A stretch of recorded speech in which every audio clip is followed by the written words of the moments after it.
filmmaker behind As Life Shifts. Congratulations. Thank you. Welcome Thank you so much. Thank you for having us. You're more than welcome. If you could give us a synopsis of the film. Just so people have. As Life Shifts is a narrative drama. I started a single mother raising two boys, and their life changed completely when she was diagnosed with ALS. And basically, Elijah, who is 14, the stories focus on them, how they overcome, and he has to step up to help his mom. So, as Life Shift, it touches a little bit on the disease, which is a horrible disease, but also the film talks about their relationship, how they overcome their obstacles. And what drew you to this? How did it come about? I had someone that unfortunately passed away of ALS, and that was a long time ago, but I did not know what exactly happened. He left a note, and later I hear this commotion about the Ice Challenge.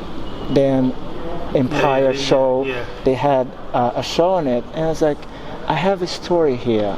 I need to tell this story. And that's when I hire Bruno Machado. He's a Portuguese guy, lives in Lisbon, who's a writer. And I approached him like, I have a story, so let's do something here. And he wrote for me. So. And how did that?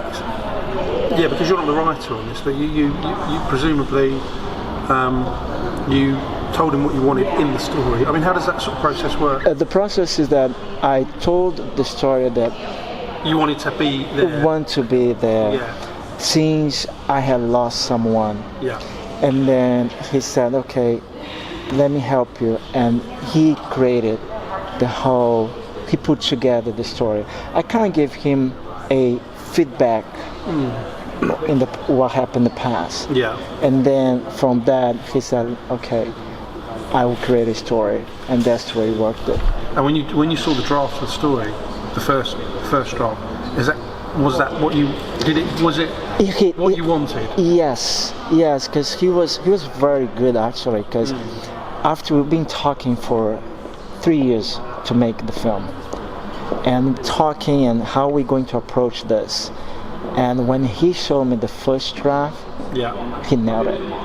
Of course, we had to polish, tweak here and there, but he had it, and that was it. So you've got the story pretty much there. What's the next step? Well, the next step, I said, okay, I need to make this compelling. So now we're going the process of casting, and we saw 497 actresses. And then I saw almost 370 kids. Yeah, because that must have been pretty tough. It was, because you just don't deal with them themselves, but you have the parents, so it's a lot of work, but it was worth it. I'm not sure you got the right actresses. They're a bit dodgy, to be honest with you, the ones you chose. Well, it's. No, they're brilliant. They're all brilliant. Seriously, I appreciate that. It's a really great film. But thank you. With the, I suppose this applies to the children as well. When you're doing the casting process, of those 400, I don't know how you cut that down very quickly. I'm not sure how the process works. So that's a lot. It is a lot, because basically what we did, we dedicate 2.5 months for the actress. Right. And the 2.5 months we broke. For a month we've been seeing actors, and there was an extent so you tried to see all of them? All of them. Right. So in a day would see over 100. It was exhausted. So to narrow it down, Daniel Grass, who was the director, he's talent man. He has his methods of how we're going to do this. We basically said, okay, we saw the first audition we have here. Now we narrow to 100 actors. All right? Then the narrow to 50, and then 25. Did you kind of know? I know you went for the correct procedure, the right procedure, but did you kind of know who you wanted already? Yes, and because most directors yes, do, but they give the others a second chance. Yes, because we actually, Felicia, she came in on the second day, and I looked at Daniel. Daniel looked at me, and you mark on the headshot. It's like, so at the end of the day, we knew that we had it. Yeah. We had it, the leading actress, and from there was easy to do the rest. But the kids was a little more challenged. Yeah. I imagine in casting it must be the most difficult part. A little more challenged, but we had it. We got it, and we are. I mean, I'm happy, and definitely my director, Daniel Grass, he was happy as well. And from there, it's just it flowed, And what's the thing you? I mean, all filmmakers love filmmaking. That's why they do it. But what's the thing that you find very difficult when it comes to filmmaking? I think the most difficult is to get everybody on the same page, because to me, if you come to work in a project, because you already know in your head what you want. Exactly. And then when you work with different crew and actors, to me is to have them to really enjoy the piece that you're going to work. Yes. I know the money helps, the money is important, yes. But you also have to have some feeling for the project. And usually what I do, I submit the script, and then I usually ask, like, so what do you think? And if I get, it's like, it's good. Keep in mind, I'm not asking always, I want some feedback. I want to make sure that script touch you in some form or shape, and I'm glad that, and I'm happy that I got that. I got from Felicia, I got from Debbie, and anybody in my crew, I always do that. That's a fantastic film. So it's thank you. So it's a process. When this vision that you have, and then you see it projected on the screen for the first time, the completed cut. And when you started watching it, this is, as I say, the final version. Mm-hmm. What's going through your stomach and your head? Well, first of all, I was extremely nervous, and because you don't know what is the reaction you're going to get, right? So, but by the end of it, I had in mind that I had done something good. But the only really feedback is going to be the people reactions. Yeah, so of course I was shaking, and it's like, did I have done enough? Is this enough? But then I realized, like, wow. Was it enough? Do you wish you'd had anything or changed anything? Was it pretty much on the money? It was on the money. It was what I wanted.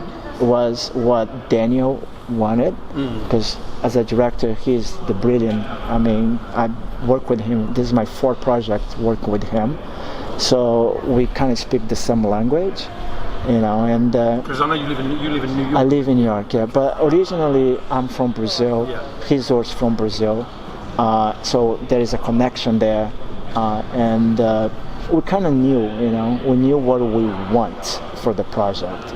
You seem pretty laid back. That's a compliment. I appreciate that. But having said that, I know filmmakers need to be driven, because you need to, how can I put this, not crack the whip, that's the wrong thing to say, but you need to make sure because it's time and money and all the effort. So I guess you're on set all the time, I don't honestly know, but how do you empower people? How do you make sure that people are doing it the way you want it to be done? So this is an interesting question, and thank for it, because I treat everybody equally. Yeah. When I'm on set, I'll visit every department, and I'll make sure that everybody's happy. Yes. Happy what they are doing, because it's not just a project. It's their name attached to the project. Yes.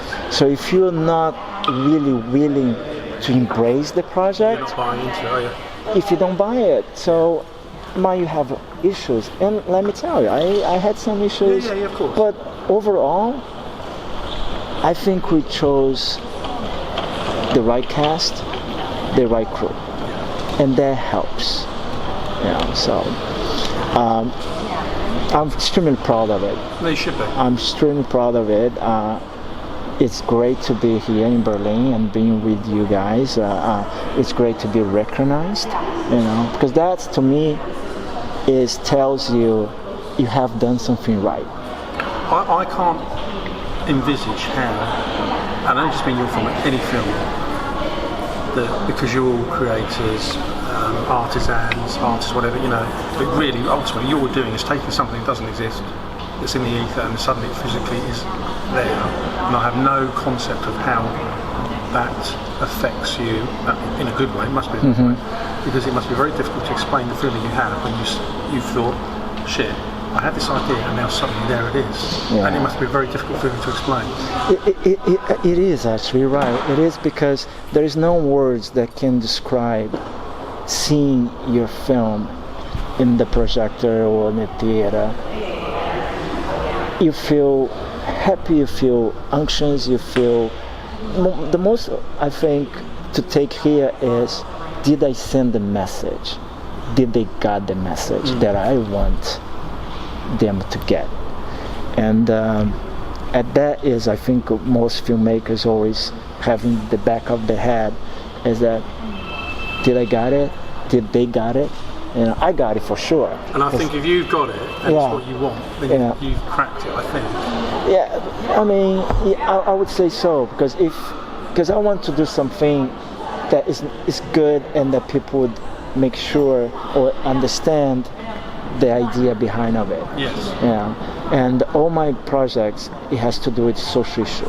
That's who I am. That's what and it's a beautiful thing to want to do. So it's films that I have done in the past has the same feeling, social issue, bring awareness, right?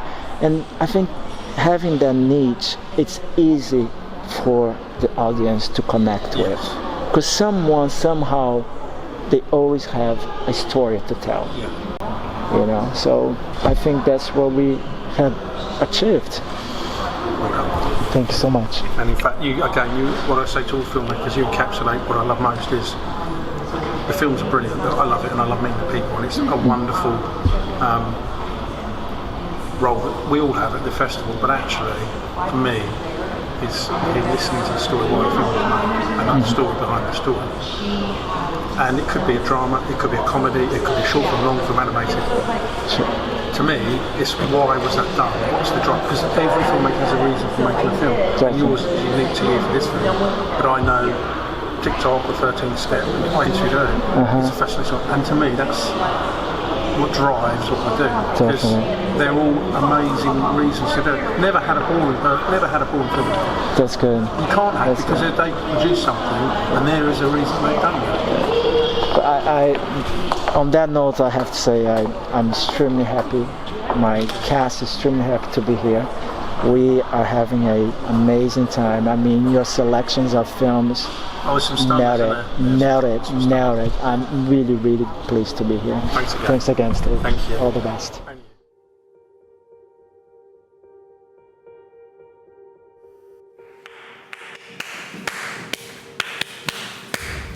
Stop.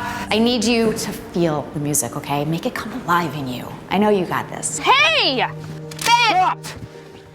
We don't do that shit to a guy around a girl. Guys, when are you gonna stop fighting? Your girlfriend seems awfully pretty.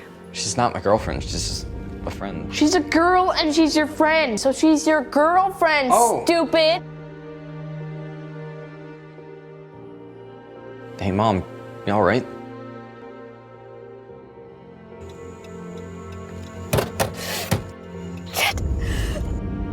Guys, I found out I'm sick. Your mom's gonna be okay, you'll see. Exactly what I said last night.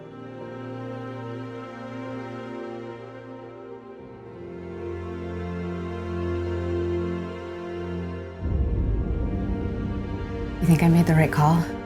Hey, you act like there's some magic way you're supposed to act when this happens, and there's not. He's never gonna understand. He's just stubborn, like his father.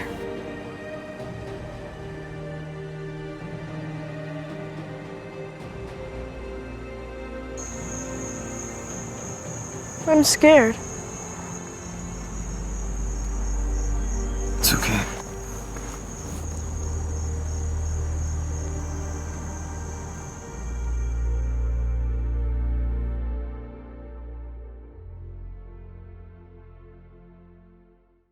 That was